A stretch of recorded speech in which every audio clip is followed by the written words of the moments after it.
Lep pozdrav iz studia Idrijskih novic. Današnji športni pogovor bo v znamenju bencinskih hlapov, gost je namreč Matic Skogej, avtomobilski dirkač. Lepo pozdravljeni. Lep pozdrav.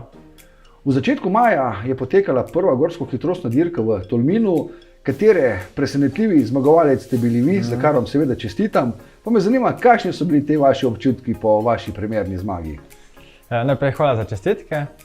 V bistvu je bilo, ko sem prišel do druga dirka skozi cilj, ko sem čakal še ostale dva konkurenta, da sta prišla, ko so govorila z mojim mehanikom, ki je rekel, da sem zmagal. Najprej nisem sploh verjel, da je to res. Ker daleč od tega, da bi sploh pričakoval zmaga. Sploh se nisem tudi domišljal, da bi lahko prišlo do tega. Ampak verjetno ste bili zmage zelo veseli. Ja, seveda. Je pa neki taki občutki, ki jih pa neki, kako bi rekel, metuljčki v trebuhu recimo so prišli, ker sploh samo od sebe pride.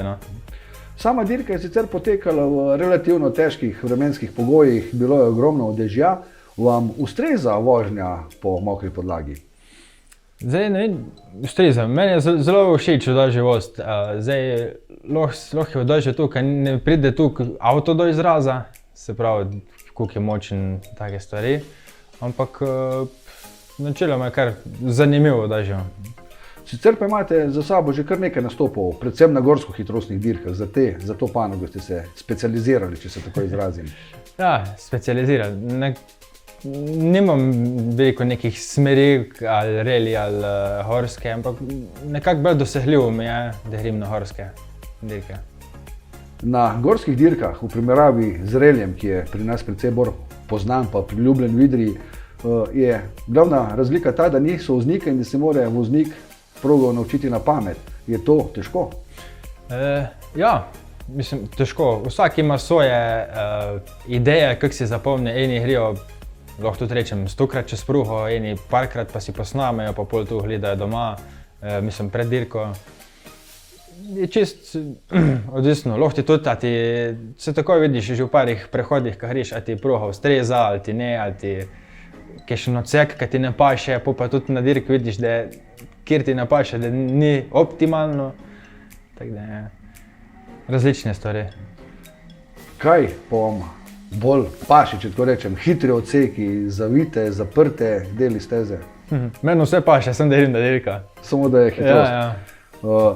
Kako bi sami ocenili dosedanjo vašo kariero, oziroma tudi katere rezultate bi mogoče izpostavili dosedanje, poleg te zmage v Tolminu? Zdaj, zadovoljen sem tako na vseh dirkah. Jaz sem, da pridem skozi cilj, v bistvu rezultat pride, lahko bi rekel, sama. Bil sem tudi že drugi v skupini, pa tretji. Posod, kjer sem se v bistvu udeležil. Je pa vaš začetek športne poti dokaj zanimiv. Pričeli ste bolj v vlogi mehanika. Ja, res je. V bistvu ko sem bil še v srednji šoli, sem nekako začel pri Darku Peljhanu popoldne malo šraufa dirkalnike, za vikend, kakor snemu cajt. Zmeri me je vlekel ta popravilo avtov na splošno. Po je pa v bistvu s cajtom tu ratal, sem tudi v njegovi ekip za motošport in pol pa čas pride neka želja, da ko pa če bi jaz tudi enkrat šel, če bi enkrat proval, da vidiš, kako je tu pol pa zares.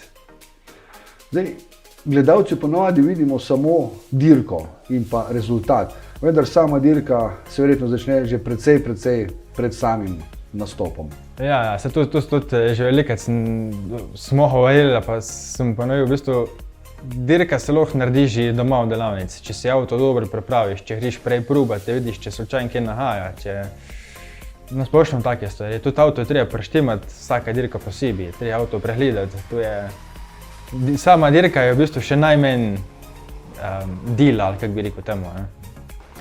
Sicer pa Idrija je dejansko bolj poznana po reliju, medtem ko v gorsko-hitrostnih dirkah do sedaj ni bilo toliko uspehov. Darko Peljhan je sicer dolga leta nazaj zmagal na dirki na Jesenicah na Golico. Vi pa ste prvi idrijski tekmovalec, ki je v tem tisočletju zmagal v skupni razvrstitvi. Kako gledate na ta uspeh, na ta podatek? Ja, mislim, zelo presenečen, mislim, bi rekel, zelo se mi fajn zdel v bistvu, da sem bi rekel, ne lih prvi, no, ampak en izmed redkih tudi Idrijčanov, da je upal tu doseči, mislim, da je tu dosegel. No. Kaj imate načrte v letošnji sezoni? To je pa zdaj tako zanimivo vprašanje.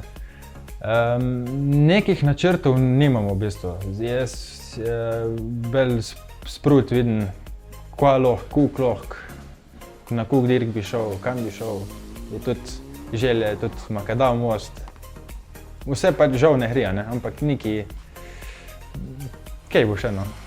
Razlog za to najbrž tiči v financah? Ja, seveda. Zdaj, tukaj so še kar visoki zneski, sploh če greš reli, so še višji zneski. Je čisto, ker si upam, lahko sam porušim. Zato tudi mogoče malo, v narekovajih, malo bolj gledam, na katera dirka mi je bolj všeč, oziroma me bolj vleče, da bi šel. V Sloveniji imamo kar nekaj gorsko-hitrostnih dirk, najbolj poznana je v Ilirski Bistrici, potem imamo dirko na Gorjance. Katera od teh prog vam najbolj ustreza? Pa ne samo od teh v Sloveniji, tudi gledano v tujini, ki se štejejo za državno prvenstvo. V tujini sem sicer vozil sam v Čivedalah, pa je bila, se pravim, kot sem že prej omenil, meni res vsaka je po svoje posebna, ima svoje finte, recimo, svoje pasti, ki jih moraš ahtati. Recimo moja prva prav horska, ki sem šel zares, so bili Gorjanci, lahko ima tisto malo tak, neko mesto mogoče. Omenila so že, da ste začeli svojo pot kot mehanik pri Darku Peljhanu in vaš prvi stik z dirkalnim avtom je bil najbrž, ko je bilo treba kdaj iti malce potestirati. Ja, v bistvu že takrat sem se pol, ko so šla probat, sem se zraven usedel, me je peljal. Tiste so bili prvi kilometri, recimo, kilometri z dirkalnikom. Ampak kot šestkratni državni prvak v reliju, verjamem, da vam je znal dati Darko tudi kakšen nasvet glede vožnje na gorsko-hitrostnih dirkah. Ja, bi mogel prav malo dobro premisliti.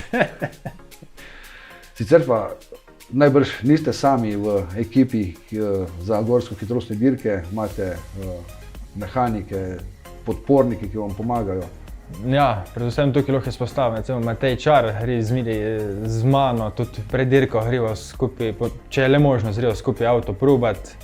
Na dirki tudi do sedaj je šel zmeraj z mano, tudi ko prijem skozi cilj, če je kaj narobe, oziroma ga pokličem, vse je v redu, ali pa če ni, če je treba kaj spremeniti.